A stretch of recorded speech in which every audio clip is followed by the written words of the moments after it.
Her lawyer spoke with the smooth confidence of someone who'd rehearsed every syllable. My client husband is a small-time mechanic with a record of vanishing for days at a time.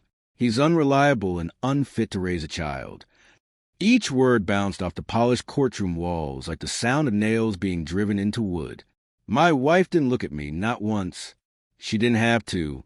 Her silence carried the certainty of someone who believed the game was already won. Then she added, quietly but sharp enough to cut, "He couldn't even show up to my mother's funeral." That one stung. She knew why I wasn't there, but she also knew I couldn't prove it. Not yet. The bailiff took a hesitant step forward. "Your Honor," he said, "there's a representative from the State Department here. He says it's urgent." The courtroom stilled. A man in a charcoal suit entered, face unreadable, movements precise. He carried a sealed folder marked with a red emblem. I leaned back, expression neutral, though my pulse settled like a clock striking the exact moment I'd been waiting for.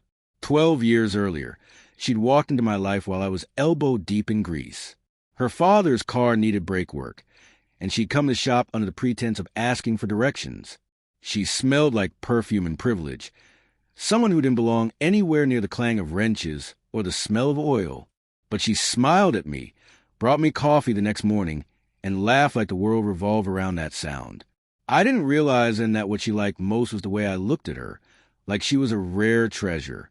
I built everything around her, bought a house she wanted, painted it sky blue because she said the color felt hopeful. Every double shift, every scraped knuckle, it was all for her and the boy who came 2 years later. For a while, we were solid, until we weren't. It started with little things. Less texting, more distance. Her phone always flipped face down, her smile tighter. Arguments over nonsense, dirty clothes, late nights, the smell of my work. Then one evening, I was cleaning up after dinner and noticed 2 wine glasses drying on the rack. We hadn't shared a bottle in months. A week later, I found a hotel receipt tucked behind a bill. The card was hers. The date matched one of her late meetings. I didn't confront her. Not yet. Betrayal doesn't break you. It sharpens you. I started watching. Not obsessing, just noticing. Her routes. Her calls. The way a certain name kept coming up. Eric from marketing. I'd met him once at a company barbecue. His handshake limp, his eyes looking through me. That night, I stopped drinking. Stopped sleeping much, either. She told the court I'd missed her mother's funeral. True, but she didn't say why. According to my passport, I was in Warsaw that week. In reality, I was in Delaware in a warehouse, helping an old friend from my military unit tie off some unfinished business. Before I was a mechanic, I was something else. Something that didn't exist on paper. She never knew that part of me. When her lies began to surface, I decided that part of me might still be useful. I reached out to an old contact, Patel. He owed me his life from Kabul, 2013. He worked in cyber intelligence now, the kind of man who could rewrite history with a few keystrokes. We met at a greasy diner off Route 50. I slid a photograph across the table. Eric from marketing. Patel nodded once.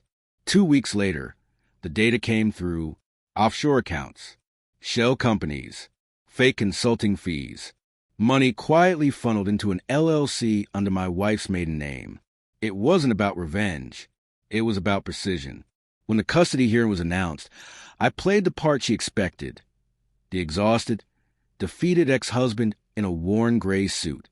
I let her lawyer describe me as reckless, unstable, unfit. I didn't object. She nodded along, serene and confident. She thought she was a step away from erasing me from our son's life. Then the bailiff interrupted, and the man from the State Department handed the judge the sealed folder. The judge flipped it open.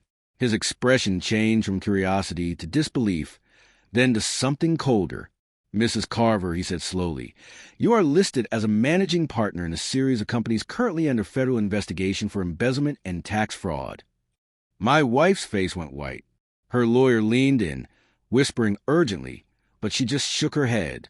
"That's impossible," she stammered. There must be a mistake." The man in the suit stepped forward.